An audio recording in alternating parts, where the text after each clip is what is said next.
found this book at the library after Dobbs, How the Supreme Court Ended Roe but Not Abortion.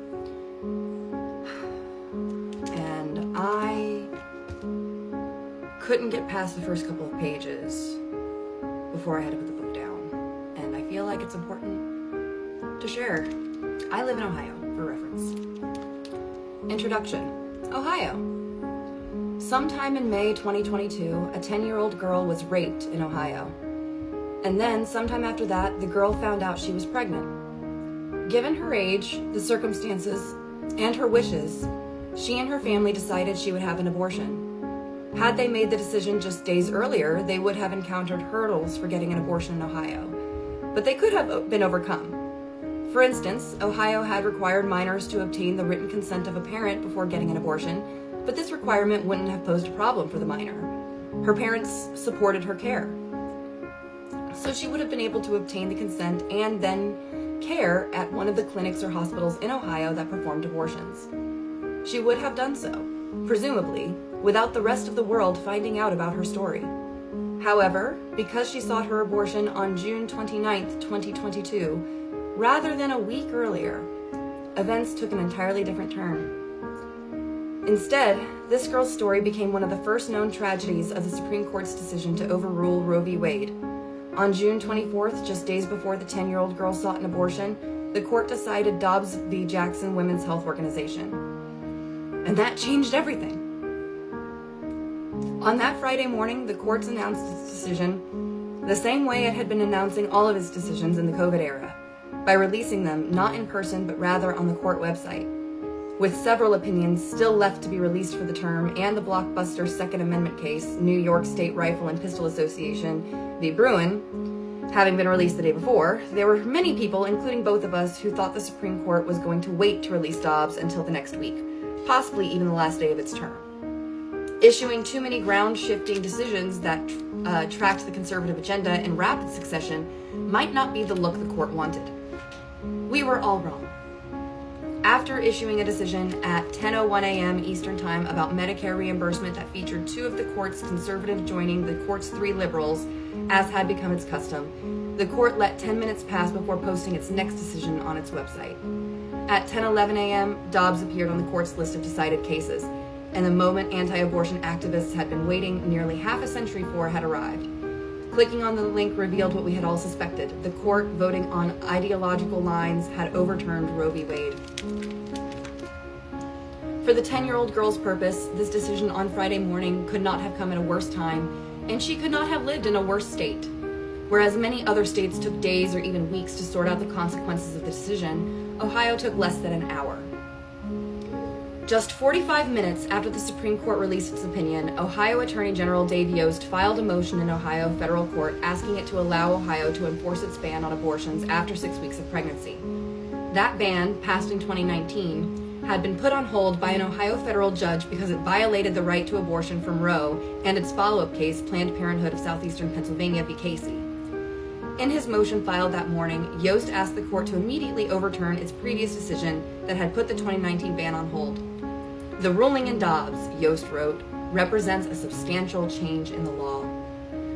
Later that day, the courts agreed with Yost, ruling just after 6 p.m. that evening that the federal judge lifted the injunction that had stopped the 2019 law from taking effect. Reflecting the gravity of the moment, the judge wrote that the Supreme Court's overruling of Roe meant the judge needed to take immediate action. As a result of this decision, by Friday evening, barely 8 hours after the Dobbs was released, Ohio became the first state in the country to have an abortion ban restored. 5 days later, several Ohio abortion clinics asked the Supreme Court to stop the ban, but the court did not act on that request. This legal wrangling taking place in Ohio state and federal courts probably went unnoticed by the 10-year-old and her family. However, these decisions had an almost immediate impact on their lives. The abortion ban now in place had no exception for rape and prohibited abortions after the detection of what the law called a fetal heartbeat, even though there's nothing medical professionals would ordinarily call a heartbeat early in pregnancy. It explained further that an abortion provider must determine there is cardiac activity, which occurs at around 6 weeks of pregnancy. But 6 weeks of pregnancy is not what most people typically think it is. Pregnancy is dated from the start of the last menstrual period. So a pregnancy that is 6 weeks along is often, if the person has a regular menstrual cycle, and assuming you ovulate on day 14. Pregnancy is dated from the only 4 weeks after conception and 2 weeks after a missing period. In other words, with the Ohio law now in place, people in the state had a very short time to navigate the obstacle course of finding out they were pregnant, making a decision to get an abortion, finding a clinic, getting an appointment, complying with all of the state requirements for an abortion, and then having the abortion. For this 10-year-old girl, it was now too late. She went to see a doctor in Ohio on Monday following the Supreme Court decision, but because Dobbs had been decided 3 days prior to that visit rather than, say, 3 days after it, the doctor couldn't help her get an abortion in her home state. According to media reports, she was just a few days past her state's now in effect 6-week limit. So the 10-year-old, with parental help, did what many people had to do after Dobbs. She traveled to another state where abortion remained legal. For this girl, it meant going to Indiana.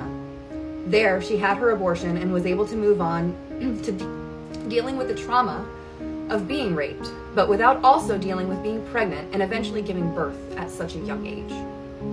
Ordinarily, that would have been the end of the story about her abortion, and nothing about it would have been publicly known. However, on July 1st, 1 week after Dobbs was decided, the Indianapolis Star published an article about abortion patients traveling to Indiana for abortion care now that states near Indiana, like Ohio, had criminalized abortion. The article started with a brief anecdote told by Dr. Caitlin Bernard, an obstetrician gynecologist who practices in Indianapolis. Dr. Bernard relayed the story of taking the call from the 10-year-old's Ohio doctor, then the girl coming to Indianapolis, where Dr. Bernard performed the abortion. There were no other details. Nonetheless, the story went viral. Scores of news outlets around the United States and the world ran with it, no doubt partly because it is a tragically sad story, but also because it drove home the harm of Dobbs with about as sympathetic a victim as possible. President Joe Biden even weighed in while talking about the Supreme Court and the future of abortion.